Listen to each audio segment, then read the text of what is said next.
विद्यालय के समय से आना है और समय के बाद ही जाना है। ये हमारी थर्ड आई उनके ऊपर भी लगी हुई है। लाइब्रेरियन की बहाली कब तक आ जाएगी सर? तो शिक्षक स्कूल में आते हैं, कहते हैं कि मैं क्या करूं, मैं शौच के लिए बाहर गया था। विडंबना के बीच जिस तरीके से बिहार में विकास चल रहा है, ये तो समझने वाली बात है कि कितना विकास हुआ, लेकिन जिस तरीके से शिक्षकों की ट्रांसफ़र पोस्टिंग का मामला लगातार चर्चा का विषय बना, तो आज इस पे खुद शिक्षा मंत्री मिथिलेश तिवारी ने अपनी बातें रखी हैं। आपको याद होगा, एक खबर हमने की थी, खबर अनफिल्टर्ड पे, जहां आपको पूरे विस्तार से इस बात को समझाया था कि जून महीने में जैसी बातें की गई थी कि 17 तारीख तक ट्रांसफ़र पोस्टिंग की नियमावली बनेगी, जून के आखिरी दिन तक यानी कि 30-31 तारीख तक पूरी तरीके से ट्रांसफर पोस्टिंग की प्रक्रिया को पूरा कर लिया जाएगा। तो जून का महीना खत्म होने को है, तो ऐसे में मिथिलेश तिवारी से मीडिया ने सवाल किया कि आपने कहा था कि जून तक ट्रांसफर पोस्टिंग की प्रक्रिया को पूरी तरीके से संपन्न कर लिया जाएगा, ये प्रक्रिया कहाँ तक पहुंची, इस पर मिथिलेश तिवारी ने अपनी बातें रखी है। साथ साथ आपको याद होगा, मिथिलेश तिवारी की एक बात वायरल हो रही थी, जहाँ उन्होंने कहा था कि अगर शिक्षक कुछ सेकेंड के लिए, कुछ देर के लिए, कुछ मिनट के लिए अगर गेट से बाहर जाते हैं तो उनकी सैलरी कट होगी, यानी कि शौचालय की बात कही थी कुल मिला के उन्होंने कि आपको कैंपस के बाहर नहीं जाना होगा, समय सीमा के अंदर काम करना होगा, शिक्षकों की जो तय सीमा है स्कूल आने की और जाने की, उसी के अंदर काम करना होगा।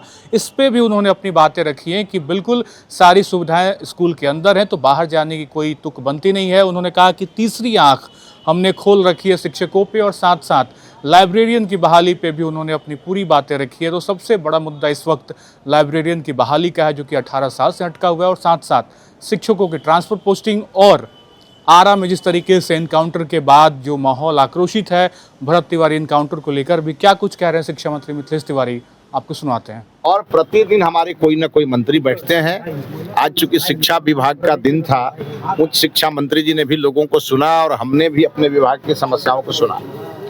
लेकिन एक चीज हमने महसूस किया, हमने इतना त्वरित गति से चीजों को निवारण करने का हमने जो शुरुआत किया, अब हमारे एप्लीकेशन घटते जा रहे हैं और हम चाहेंगे कुछ दिनों में ऐसी स्थिति आए कि यहाँ फरियादियों की संख्या में बिल्कुल कमी हो जाए, क्योंकि चीज़ों को हम व्यवस्थित कर रहे हैं। प्रखंड की समस्या का प्रखंड में निवारण हो, जिले की समस्या का जिले में निवारण हो, और एकदम जो क्रोनिक डिजीज है वही यहाँ आए।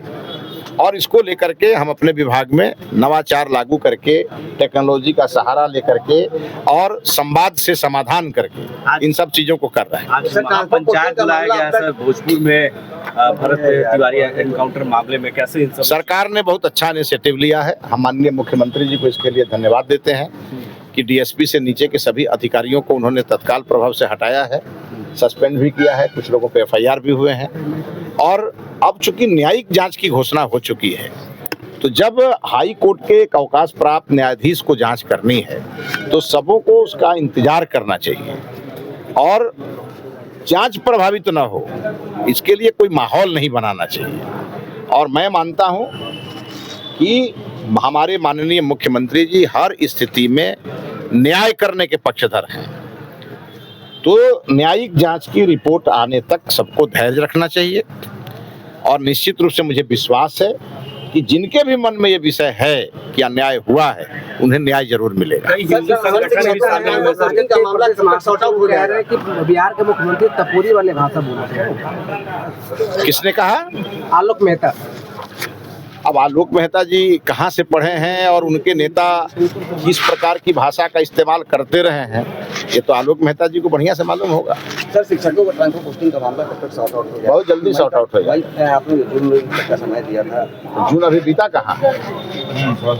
काम हो रहे हैं, काम हो रहे हैं, बहुत तेजी से काम हो रहे हैं। कई स्कूलों में हम देखते हैं, जाते हैं देखते हैं कि स्कूल के टीचर जो है अटेंडेंस लगा के उसके बाद से वो लोग स्कूल में रहते नहीं है, उन पर क्या करना चाहेंगे? सभी को अपने जो उनकी अपनी जिम्मेवारी है उसको लेके उन्हें गंभीर होना पड़ेगा, क्योंकि बिहार के शिक्षा मंत्री के प्रयास से थोड़े कुछ हो जाएगा जब तक सभी शिक्षक प्रयास नहीं करेंगे। इसीलिए हमने सभी शिक्षकों से आग्रह किया है कि आपके लिए हम सब कर रहे हैं, अब आप हमारे छात्रों में गुणवत्तापूर्ण शिक्षा उनको कैसे मिले उसकी चिंता आप करिए। और विद्यालय 10 बजे या जो भी समय हो, अगर मॉर्निंग है तो 6:30 बजे से, या और डे है तो 10 बजे से, विद्यालय के समय से आना है और समय के बाद ही जाना है।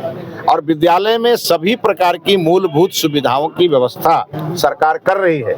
इसीलिए हमने एक दिन कहा कि कई जगह से मुझे रिपोर्ट आई कि कोई जांच करने जाता है, थोड़ी देर के बाद शिक्षक को पता चलता है उसका घर अगल बगल में है, तो शिक्षक स्कूल में आते हैं, कहते हैं कि मैं क्या करूं, मैं शौच के लिए बाहर गया था। इसीलिए हमने कहा शौचालय की भी व्यवस्था विद्यालय में है, इसलिए अब ये बहाना नहीं चलेगा। विद्यालयों में एकदम समय से शुरू से लेकर अंत तक रह करके और विद्यार्थियों को पढ़ाना पड़ेगा। छात्र एलईटी का आंदोलन, सर एलईटी के नोटिफिकेशन को लेकर छात्र आंदोलन की तैयारी कर रहे हैं। मुझे ये लगता है कि अधिकांश शिक्षक अपनी जिम्मेवारी का पालन कर रहे हैं। कुछ जो हैं उनको ये लगता है कि हमें कोई नहीं देख रहा है, तो उनको हम ये बताएंगे कि हमारी थर्ड आई उनके ऊपर भी लगी हुई है। और दूसरी बात कि हम सभी शिक्षकों से अपील करेंगे कि आप पर कभी कोई क्वेश्चन उठेगा तो हमें बहुत तकलीफ होगी, क्योंकि आप गुरु हैं और बिहार के ज्ञान परंपरा को आगे बढ़ाने की जिम्मेवारी आपकी है और गुरु का दर्जा गोविंद से ऊपर है। इसलिए सभी शिक्षकों को अपने जिम्मेवारी का पालन करेंगे तो निश्चित रूप से बिहार आगे बढ़ेगा। लाइब्रेरियन की बहाली कब तक आ जाएगी सर? लाइब्रेरियन को लेकर छात्र सभी चीजों की व्यवस्था बहुत तेजी से की जा रही है। हम वैश्विक मंच पे हमारे बिहार के छात्र जा करके वैश्विक मंच पे साझेदारी करें, उसके लिए जो करना है वो बिहार में हम कर रहे हैं। 29 तारीख को आंदोलन करने जा रहे हैं सर एलईटी का अभ्यर्थी। आंदोलन का विषय है ही नहीं, मैंने कहा संवाद से समाधान। हमने तो एकदम खोल के रखा है अपना ओपन। अब जिन्हें राजनीति करनी होगी उन्हें मैं नहीं रोक सकता, लेकिन जिनकी भी कुछ समस्याएं हैं वो आके मुझे अगर 5 लोग आके बताएंगे उसका समाधान समयबद्ध तरीके से हम करेंगे। लेकिन अब राजनीति किसी को करना है तो मैं नहीं रोक सकता। तो आपने पूरी बातचीत सुनी। शिक्षा मंत्री मिथिलेश तिवारी आज बीजेपी दफ्तर पहुंचे थे, जहां सहयोग कार्यक्रम में शिरकत किया, लोगों की समस्याएं सुनी और साथ साथ ये भी कहा कि लगातार हम लोग इस कार्यक्रम के तहत लोगों की समस्याओं को तुरंत निपटारा कर रहे हैं और ये सक्सेसफुल तब होगा। उन्होंने खुद कहा कि ये सफल तब हम मानेंगे जब यहाँ पे समस्याएं कम आने लगेंगी और जहाँ की समस्याएं हैं उसी प्रखंड में उसका समाधान हो जाएगा। और तमाम उन विषयों पर अपनी बातें रखी है, भरत तिवारी इनकाउंटर, लाइब्रेरियन की बहाली और सबसे बड़ी बात शिक्षकों की ट्रांसफ़र पोस्टिंग। उन्होंने कहा कि इसी महीने तक समय के साथ पूरी कर ली जाएगी। फिलहाल इस वीडियो में इतना ही। आप बन रहे हैं खबर अनफिल्टर्ड के साथ। बहुत बहुत शुक्रिया।